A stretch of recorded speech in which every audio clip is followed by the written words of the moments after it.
Mister John loud அவர்களுக்கு வகுப்புகளை எடுக்க எனக்கு வாய்ப்புகளை அள்ளிக் கொடுக்கின்ற வித்யா மேடம் அவர்களை அன்போடு மேடை அழைத்து ராஜசேகர் சார் அவர்களையும் அன்போடு அழைக்கின்றேன். வாங்க வாங்க மேடம் வாங்க. எனக்கு பெருமை பெற்றுத்தருவதெல்லாம் வித்யா மேம் தான். இந்த மாதிரி ஒரு இணைய வழி வகுப்புகளை சச் எ கிரேட் பர்சன் ஜான் லவுட் அவர்களாக கொடுத்ததெல்லாம் எனக்கு ஒரு வகுப்பில் அவங்க வாரணாசி யூனிவர்சிட்டியில் அவங்க வேலை பார்த்தாங்க வித்யா மேம். நல்லா கொஞ்சம் கரவொலி கொடுக்கலாம்.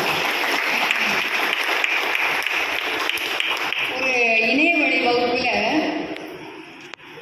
ஒரு சிவ அடையாளங்களை பற்றி பேச்சு வந்தது. நம்ம சாமி அடைய சொல்லுவாங்க விபூதி ஒயிட் பவுடர் அப்படின்னு, அதே தான் நம்ம சார் ஜான் லவுட் சொல்லுவார்.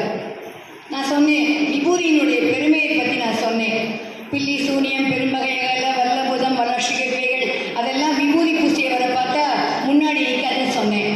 அப்போ அவர் ஜான் சொன்னார், that is not only identification, Shiva அடையாளம் மட்டுமல்ல, தட் இஸ் வாட் என்று சொன்னார், கவசம் என்று சொன்னார். அவ்வளோ புரிஞ்ச ரொம்ப வேகமாக அவர் புரிஞ்சுப்பார். நமக்கு தெரியாத பல விஷயங்களை அவர் கற்றுக் கொடுத்துருக்காரு. எனக்கு திருவேணிமேடு தேவாலயம் என்று படித்தார். எனக்கு அதுக்கப்புறம் இந்த ஊரை பற்றி அதுக்கப்புறம் நான் ஊருக்கு நான் போனேன். அந்த மாதிரி ஒரு அருமையான மனிதர் மிஸ்டர் ஜான் அவர்கள். அவர்களுக்கு இந்த இடத்துல நான் ரொம்ப பெருமைப்படுறேன். திரு வித்யா அவர்களுக்கு பொன்னாடை அணிவிக்குமாறு திருமதி மனோன்மணி அவர்களையும் திரு சேதுக்கசி அவர்களையும் அன்போடு கேட்டுக்கொள்கிறேன். வாங்க.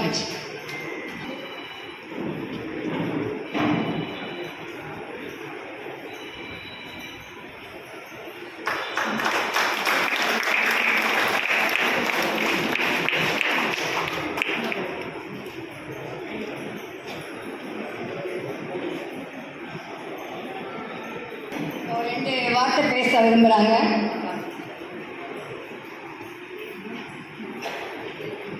என்னை கௌரவப்படுத்துறதுக்கு மிகவும் நன்றி. நான் ஓரிரு வார்த்தைகள் கண்டிப்பாக சொல்லியாகணும். இது ஒரு எதேர்ச்சியாக நடந்த நிகழ்வு மாதிரி எனக்கு தெரியல. நான் 5 வருடங்கள் வாரணாசியில் தங்கியிருந்தப்போ ஒரு ஆராய்ச்சியில் ஈடுபட்டிருந்தேன்.